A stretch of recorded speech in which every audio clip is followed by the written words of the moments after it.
poder de las palabras, placer, cultura y saber. Pretende llevar a los lectores a una más profunda comprensión del texto, es decir, más amplia en el sentido filosófico o ontológico del término.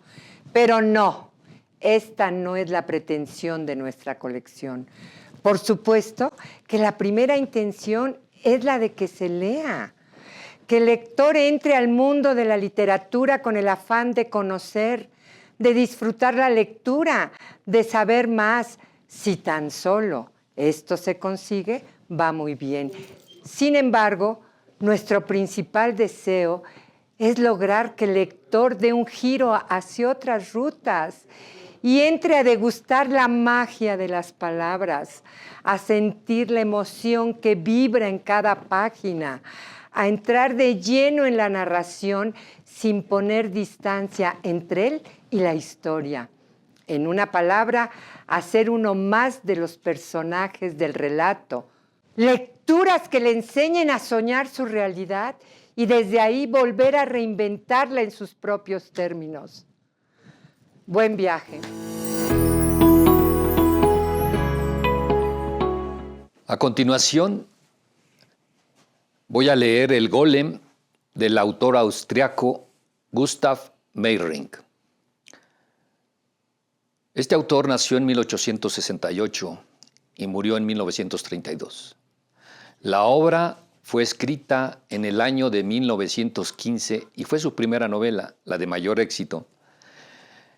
La escribió precisamente en plena Primera Guerra Mundial y tal vez podamos ver reflejada la maldad humana en esta obra y que tiene relación con esta Primera Guerra Mundial, de alguna forma. Inicio. Los aguaceros barrían los tejados y corrían por los rostros de las casas como ríos de lágrimas. Qué terribles y viejas parecían todas. Las construyeron al buen tuntún. Aquí, media casa esquinada y con la fachada hacia atrás. Al otro lado, otra que sobresalía como un colmillo bajo el oscuro y triste cielo, parecía como si estuvieran dormidas. En el tiempo que llevo viviendo aquí, toda una existencia, se ha firmado en mí la impresión imborrable de que ciertas horas de la noche y del amanecer acostumbran a susurrar un secreto mudo y misterioso. A menudo soñaba que había espiado estas casas en sus movimientos espectrales y me había enterado con gran asombro de cuáles eran los verdaderos amos ocultos de esta calleja, que se podían deshacer de su vida y de su sentimiento para volverla a recuperar. Se la prestan durante el día a los habitantes que viven aquí para exigirla de nuevo durante la noche siguiente con interés de usurero. Y cuando estos extraños hombres que aquí viven, semejante a sombras, entes no nacidos de madre, construido su pensamiento y su forma de actuar por retazos sin ninguna selección, cuando pasan por mi espíritu, me siento más inclinado que nunca a creer que los sueños se esconden en oscuras verdades que al estar despierto permanecen latentes en mi alma como impresiones de cuentos de colores. Al igual que la lluvia corrían los pensamientos sobre mi atribulada imaginación, cuando reparé que estaba junto a mí Charusek, el estudiante de medicina, con el cuello de su fina y delgada capa subido, y pude oír cómo los dientes le castañaban de frío. ¿Qué acechanza tan latente y terrible existen en estas criaturas? ¿De qué vivirán?, dije al cabo de un rato. Bestias de rapiña, degenerados y sin dientes, engendros diabólicos a los que algo les ha quitado su fuerza y sus almas, dijo Charusek mirándome dubitativo. Me sorprendió. Estaba en la misma sintonía que yo. Sentí que a veces se atizan tanto los pensamientos propios que son capaces de saltar como chispas a la mente de otro. Y enseguida agregó: Maese Atanasio Pernat, yo también nací en el gueto y mi sangre está colmada de esa atmósfera infernal. Deseaba interrogar a Charusek, contarle atemorizado todo lo que experimenté cuando observé que un fuerte ataque de tos se había apoderado de él, hasta casi hacerle caer.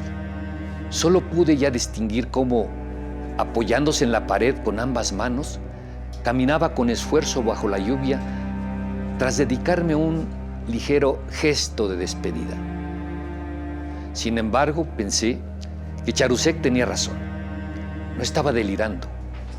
Es el fantasma impalpable del crimen, el que se arrastra día y noche por estas callejas e intenta materializarse. Está en el aire y nosotros lo vemos. De repente se posa sobre un alma humana sin que nosotros lo sospechemos. Aquí, allá, y antes de que lo podamos apresar o incluso ver, desaparece.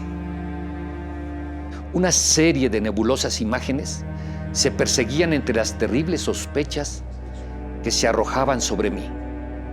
Y siempre vuelve y regresa a despertarse calladamente en mí la leyenda del golem espectral, de ese hombre artificial que hace tiempo construyera aquí, en el gueto, un rabino conocedor de la cábala, convirtió en un ser autómata sin pensamiento, al situar al fondo de su boca, tras sus dientes, la palabra mágica.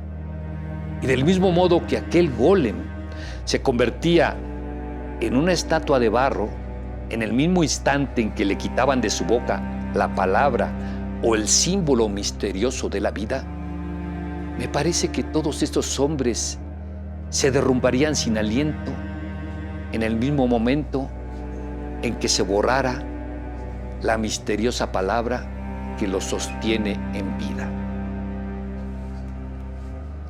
Era el día de mi cumpleaños y en el taller me acompañaban Joshua Prokop, el músico, Mireslander, el pintor, y el maestro Zawak, el marionetista. Tomábamos un sabroso ponche caliente, teníamos la ventana abierta para que saliera el humo del tabaco. Sin embargo, el relente frío comenzó a calar nuestros huesos, por lo que Prokop cerró la ventana. Usted nos ha separado virtualmente del mundo exterior, Joshua, dijo Swan, rompiendo el silencio. Desde que ha cerrado la ventana, nadie ha pronunciado una sola palabra. Solo estaba pensando en lo extraño que es ver cómo el viento mueve cosas sin vida. Como hace un momento sobre la calle hacía volar los periódicos y aquí los abrigos colgados en el perchero, contestó rápidamente Prokop, como para disculparse con su silencio. Parece tan milagroso ver cómo de repente comienzan a agitarse las cosas que siempre han permanecido muertas, inmóviles. Pero tiene usted razón. Nos quedamos contemplando el silencio. En lo que respecta a mí, me sobrevino una oscura sospecha.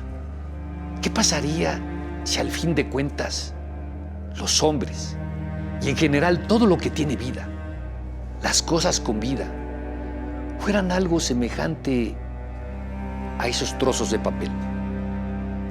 No es posible que haya un viento incomprensible o invisible que nos llevara de un lado para otro y determinara nuestras acciones, mientras que nosotros, en nuestra simpleza, creemos vivir bajo nuestra propia y libre voluntad. ¿Y si la vida en nosotros no fuera más que un enigmático remolino de aire?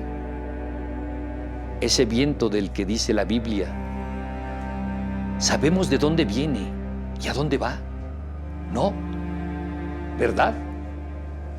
Prokop, habla usted del mismo modo que Pernat. ¿Qué le ha pasado?, dijo Swank y miró con desconfianza al músico. La historia que hemos venido escuchando antes sobre el libro Ibur, es una pena que usted haya llegado tarde y no la haya podido oír. Lo ha puesto así pensativo, dijo Bieslander. ¿Una historia acerca de un libro? Dubitativo, dijo Swann. No, en realidad es sobre un hombre que trajo un libro y cuyo aspecto era muy extraño. Bernard no sabe cómo se llama, dónde vive ni lo que quería, y a pesar de que su aspecto debe haber sido muy misterioso, no le puede describir con claridad, agregó Bieslander. Swann le escuchaba atentamente. Es muy curioso, dijo tras un silencio Swann. ¿Carecía el desconocido por casualidad de barba y tenía los ojos oblicuos? Sí, creo, es decir, yo estoy seguro. ¿Lo conoce usted? Abrumado contesté. El marionetista movió la cabeza en señal de negación y después de un breve espacio dijo: Solo me ha recordado al golem. Bieslander de repente dejó caer el cuchillo de tallar y preguntó: ¿Golem? He oído hablar mucho de eso. ¿Sabe usted, Swann, algo sobre el golem? ¿Quién puede decir que sabe algo sobre el golem?, contestó Swann, encogiéndose de hombros. Se le relega al reino de la leyenda hasta que un día sucede algo en una calle que de repente lo resucita. Durante un tiempo todo el mundo habla de él y los rumores crecen hasta lo increíble. Se hacen tan exagerados y desmedidos que finalmente vuelven a derrumbarse debido a su propia incredibilidad. Se dice que el origen de la historia se remonta probablemente al siglo XVI. Cuentan que un rabino creó, según métodos de la cábala, ahora perdidos, un hombre artificial, el llamado golem, para que lo ayudara como su criado a tocar las campanas en la sinagoga y hacer todos los trabajos duros. Pero también cuentan que no le salió un hombre auténtico, ya que su única forma de vida consistía en vegetar de un modo rudo y semi-inconsciente. Además, según dicen, solo durante el día, gracias a la influencia de una palabra mágica que le ponía entre los dientes y que atraía las libres fuerzas siderales del universo, cuando una noche, antes de la oración, el rabino se olvidó de quitarle la hoja de la boca, dicen que cayó en un estado de delirio tal que, corriendo en la oscuridad de las callejas, destruyó todo lo que encontraba en su camino, hasta que el rabino se enfrentó a él y destruyó el signo. La criatura debió caer sin vida. No quedó nada más de él que la figura enana de barro que hoy todavía se puede ver en la antigua sinagoga de Altenus. Yo naturalmente no puedo decir en qué se basa la leyenda del golem, pero sin embargo, sí estoy seguro de que en esta parte de la ciudad hay algo que no puede morir, que vive y se mueve a nuestro alrededor y que está relacionada con ella. Mis antepasados han vivido aquí generaciones tras generaciones y nadie puede mejor que yo retroceder a recuerdos heredados y vividos de la aparición del golem. Swann dejó de hablar de repente y se notaba que sus pensamientos retrocedían al pasado. Tal y como estaba sentado junto a la mesa, apoyada la cabeza, sus mejillas coloradas y alegres, extrañamente alumbradas bajo la luz de la lámpara, y su pelo blanco, comparé mentalmente sin querer sus rasgos con las máscaras de sus marionetas que tantas veces me había enseñado. ¡Qué extraño! Cuánto se parecía el anciano a ellas. La misma expresión y el mismo corte de cara. Sentí que hay cosas en la tierra que no se pueden separar de otras. Y al recordar el sencillo destino de Swann, me pareció de pronto fantasmagórico y terrible que un hombre como él pudiera retroceder de repente, a pesar de que había disfrutado de una educación mejor que la de sus antepasados y de que debía haber sido actor, a su raída y desgastada caja de marionetas, para volver de nuevo a las ferias anuales y hacer con los mismos muñecos que había sido el mismo miserable medio de vida que el de sus antepasados. las mismas rígidas contorsiones y representar las mismas aburridas historias. Comprendí que él no puede separarse de ellos. Forman parte de su vida. Cuando ha estado lejos de ellos, se convirtieron en pensamientos y vivieron en su mente y no lo dejaron descansar tranquilo hasta que volvió con ellos. Por eso los trata ahora, a sus marionetas, con tanto cariño y los viste orgulloso con lentejuelas. Swan, ¿no quiere seguir contándonoslo?, le rogó Procop al anciano, mirándonos a Bredeslander y a mí para saber si nosotros también lo deseábamos. No sé por dónde empezar, dijo dudando el anciano. No es difícil captar la historia del golem, tal y como ha dicho Pernat hace un rato.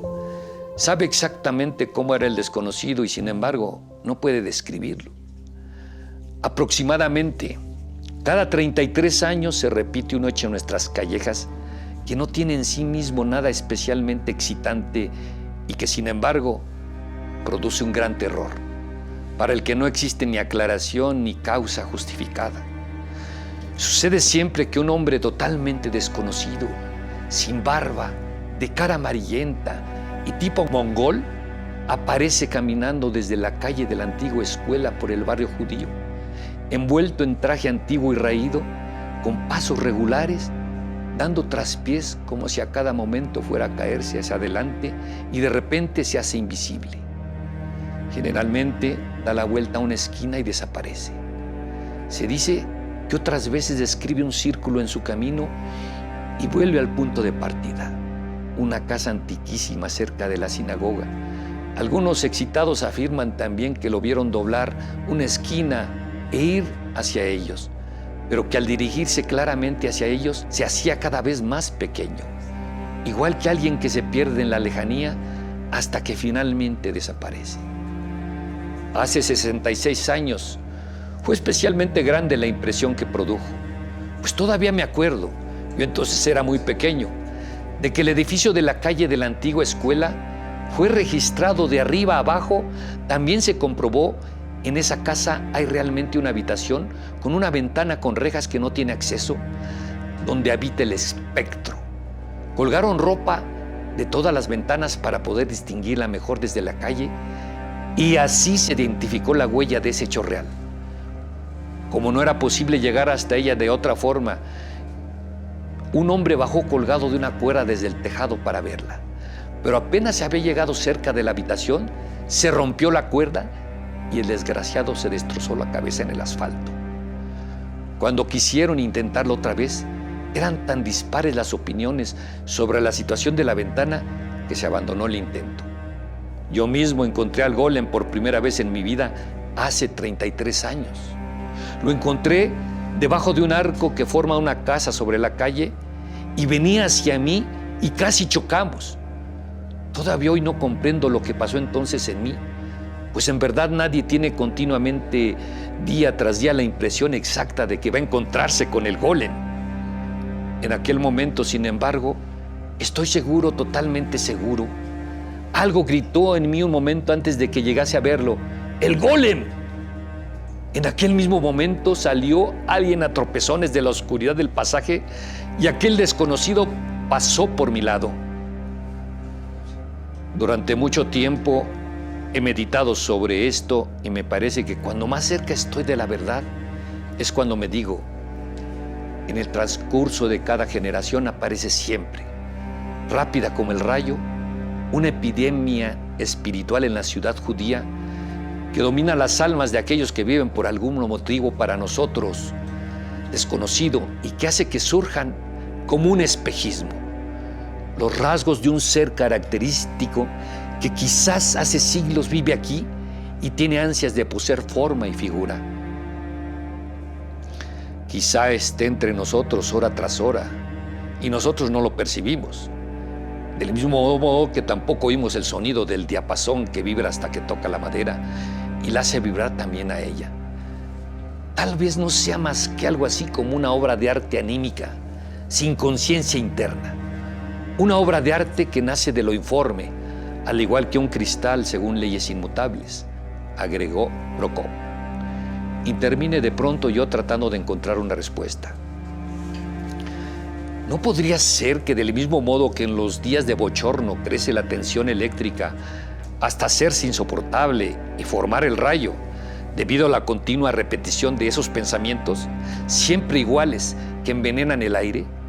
Aquí en el gueto haya una descarga repentina y súbita, una explosión anímica que sacase a la luz del día nuestro subconsciente para, al igual que allí el rayo, crear aquí un ser en todas y cada una de las cosas, el símbolo del alma de la comunidad. Si se supiera entender correctamente el enigmático lenguaje de las formas, del mismo modo que algunos fenómenos anuncian la caída del rayo, también aquí hay ciertos terribles presagios de la amenazadora aparición de ese agresor en el reino de la realidad. Tiene usted razón, maestro Pernat. El alma es un misterio, y la percepción aún más. Vemos lo que ellas quieren, o probablemente lo que necesitábamos ver. El revoco de un muro al derrumbarse toma el aspecto de un hombre al caminar. Y en las figuras que configura el hielo se forman rasgos de caras rígidas. La arena de los tejados parece caer de un modo distinto al normal, en el que crea en el espectador receloso la sospecha de que es una inteligencia invisible, que se esconde temerosa de la luz e intenta misteriosamente trazar toda una serie de extraños rasgos. Si la vista descansa en un monótono enrejado o en las asperezas de la piel, se apodera de nosotros el desagradable don de ver en todas partes significativas formas premonitorias, formas que nuestros sueños crecen hasta hacerse gigantescas. Siempre cruza como un hilo rojo en todos estos esquemáticos intentos de los rebaños del pensamiento, reunidos para resquebrajar los muros de lo cotidiano. La angustiosa seguridad de que se nos arranca con premeditación y contra nuestra voluntad nuestro más verdadero y propio interior, y solo para que con ellos pueda tomar forma plástica la figura del espectro. Cuando hace unos instantes he oído que Pernat afirmaba haberse encontrado a un hombre sin barba y con los ojos rasgados, he tenido delante de mí al golem, tal y como lo vi entonces. Apareció ante mí como surgido del suelo. Y cierto y sordo temor que algo inexplicable se nos acercaba me ha dominado por un momento. El mismo miedo que sentí ya una vez en mi infancia, cuando las primeras manifestaciones espectrales anunciaban la sombra del golem. También la mujer de Hillel, que ya ha fallecido, vio al golem cara a cara y se sintió, al igual que yo, en un estado de catalepsia total, mientras ese misterioso ser se encontraba cerca. Ella decía que estaba firmemente convencida de que no ha podido ser más que su propia alma la que, habiendo salido del cuerpo, estaba frente a ella y había mirado fijamente su rostro con los rasgos de una criatura desconocida. A pesar del terrible miedo que se apoderó de ella, ni un solo momento la abandonó la seguridad de que ese otro no podía ser más que una parte de su propio ser. He hablado muy a menudo de esto con el archivero Esmeja Hillel, que tiene encomendado el cuidado de todas las cosas de la sinagoga Altenus y también de esa figura de barro de la época del emperador Rodolfo. Se ha ocupado y ha estudiado mucho sobre la cábala y piensa que ese pedazo de tierra con miembros humanos quizás no sea nada más que un antiguo presagio. El desconocido que anda por ahí debe ser la figura imaginaria que el rabino medieval había pensado antes de poder revestirla de materia, y que vuelve en regulares periodos de tiempo en la misma configuración astral bajo la que fue creada, torturada por el deseo de tener una vida en esta realidad, concluyó Swank. Ahora estaba abierto ante mí el camino hacia la solución del enigma y me quemaba insoportablemente como una herida abierta. Este mundo de espectros de maldad y dolor es el alimento de los habitantes del gueto, por lo que se puede deducir que de generación en generación este mundo es un vampiro. Nunca muere, pero viven los hijos, los nietos, De todos ellos habita el espíritu de sus ancestros, el espíritu del rabino que le dio vida al golem. Al igual que en todas las familias, la guetatura es un fatum y una consecuencia. Pero aquí el deseo de un hombre se adueñó del espíritu del gueto. El gueto se volvió su alimento y cada 33 años renace, se hace presente por la evocación y conjuro de un alma colectiva que consciente o inconscientemente lo trae al gueto. Perdí entonces el conocimiento y me sumergí en una profunda oscuridad, y cuando me desperté después de mucho tiempo, al menos eso me pareció, el ardiente dolor que me había producido lo que antes había oído se apoderó otra vez de mí. Y cuando quise gritar que no había estado soñando, les hablé sobre el libro Ibur y que podía mostrárselos, pero no pude llegar a pronunciar esas palabras y semejantes pensamientos. No pudieron impedir que los invitados quisieran marcharse. Swan me puso a la fuerza el abrigo y dijo: venga con nosotros, vamos a la taberna de Loistec. Allí hay música y baile, maese Pernat. Vamos a festejar su cumpleaños, se va a animar un poco. Sí, venga con nosotros, dijo el Procop. Y aquí termina la historia.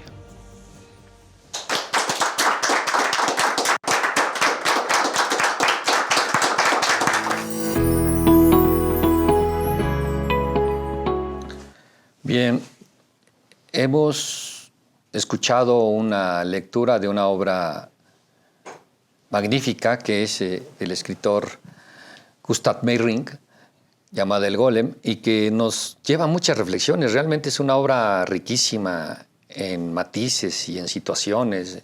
La narración misma, por ejemplo, cuando empieza narrando cómo son las casas y como si fueran personajes de una historia las mismas casas. La existencia del golem, que es una criatura que no tiene tanta seguridad si existe o no existe, una criatura que puede salir de sus propias emociones, de sus propios pensamientos, de su propia imaginación, de sus propios deseos, de sus propias maldades, inclusive podría ser creada una criatura que no se sabe realmente si tenga existencia o no, pero parece que sí existe. Entonces, ese es el poder de las palabras que nos da este autor y nos transmite y nos hace reflexionar también, porque la criatura creada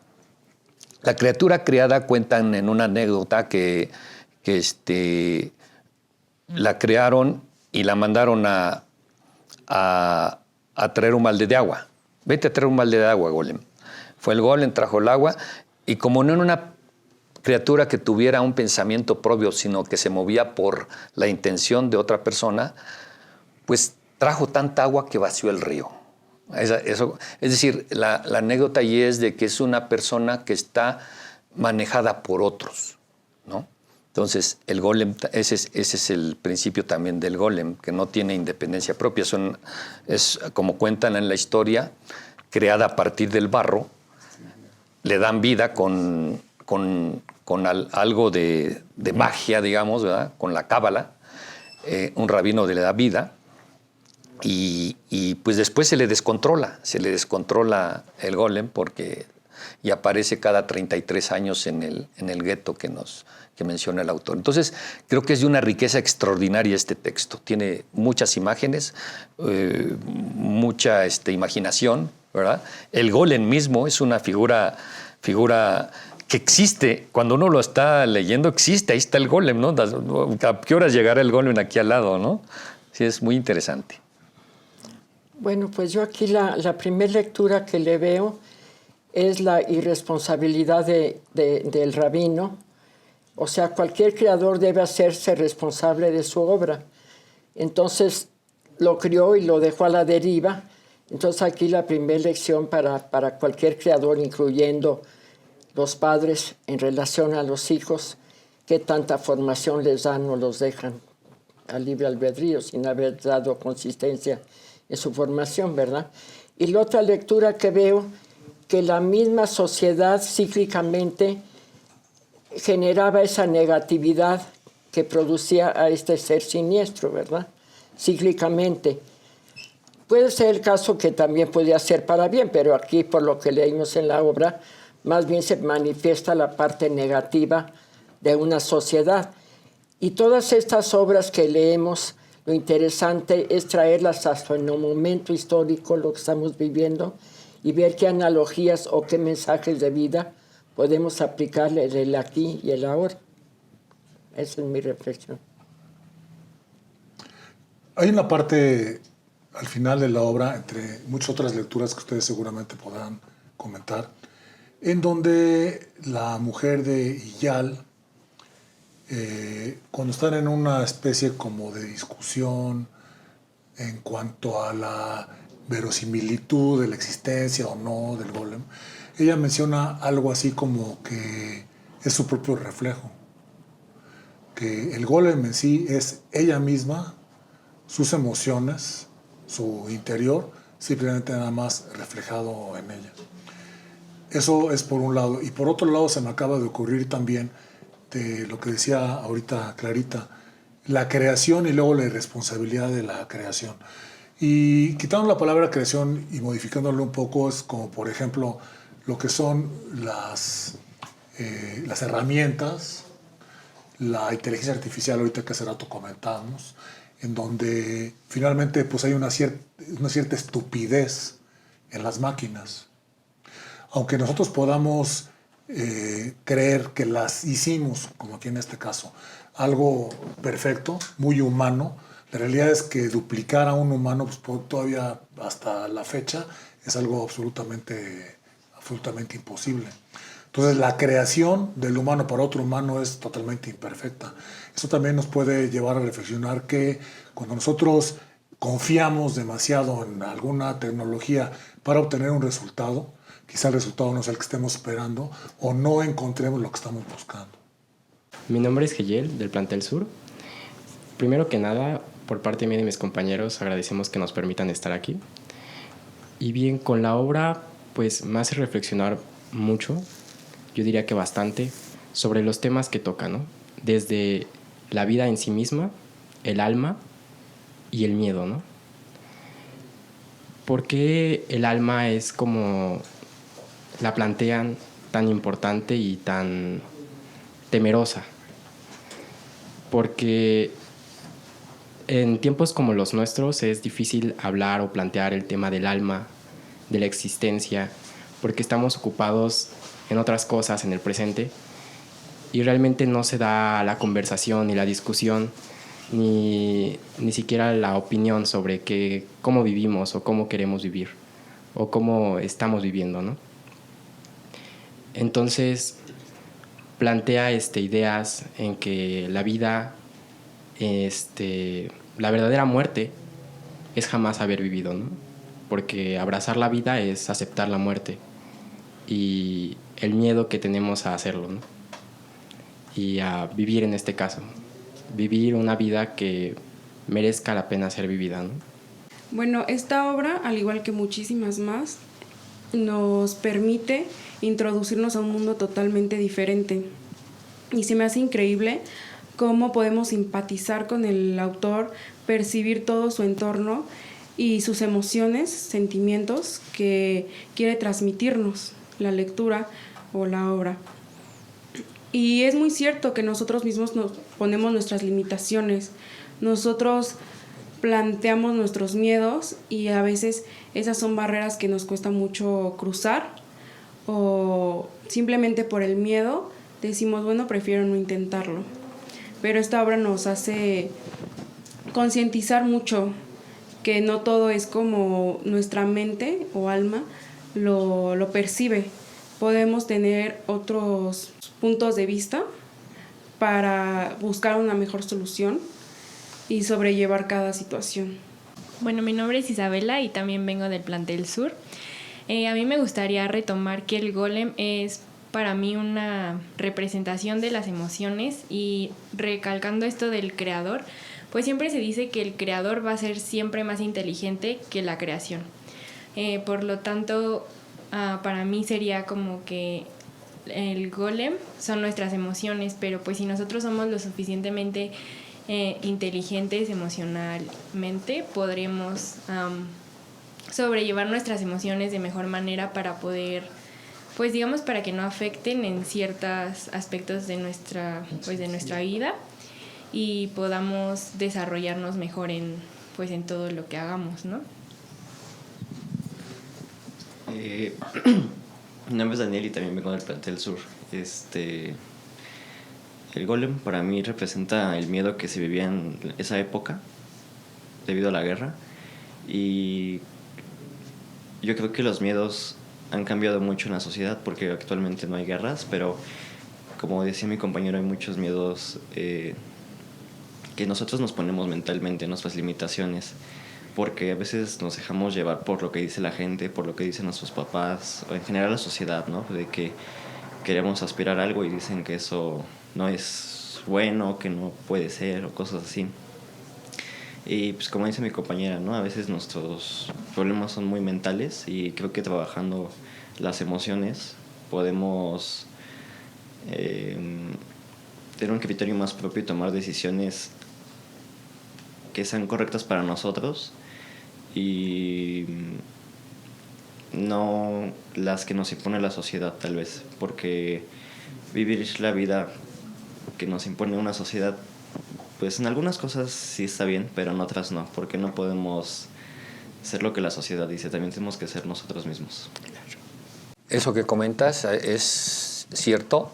Incluso en la obra hay una reflexión que dice: ¿qué pasaría si todos fuéramos como las hojas al viento que nos mueven, que hay un viento que nos mueve aunque nosotros no queramos y que se mueve a pesar de nosotros? ¿Qué tanta posibilidad tenemos de no ser esas hojas que el viento mueve, ¿no? Eso en relación a lo que comentas. Y lo del asunto del reflejo que el golem es el reflejo. Sí, en efecto, el golem es el reflejo del gueto, del que está hablando el autor. Todos los seres humanos tenemos la capacidad de bondad y de maldad. No habemos ni seres humanos puramente buenos, ni puramente malos. Entonces, la maldad sí es un reflejo de la humanidad y del humano, ¿sí? Es parte de nuestra condición humana. Entonces, los actos del golem, que son todos de destrucción y malos, digamos, podríamos decir, no es que el golem en sí es un reflejo de nosotros como seres humanos. Entonces, en cierto momento sí podemos ser tan malosos como tan muy buenos. Todos tenemos esa posibilidad de hacerlo, ¿no? Y creo que esta historia también nos invita a pensar en eso. Y en relación a lo que decías tú del miedo, del golem, que también es una representación del miedo, es correcto. Porque en esa época, se menciona ahí una parte en el cuento de que lo representaban con facciones mongolas. Resulta que los mongoles eran el terror de los europeos orientales. Entonces, efectivamente, esa representación del miedo es eso, el miedo a la guerra. Bueno, pues muchas gracias por su presencia. Agradecemos mucho la presencia de estudiantes del CCH Sur y pues nos vemos en la próxima lectura. Gracias por estar aquí.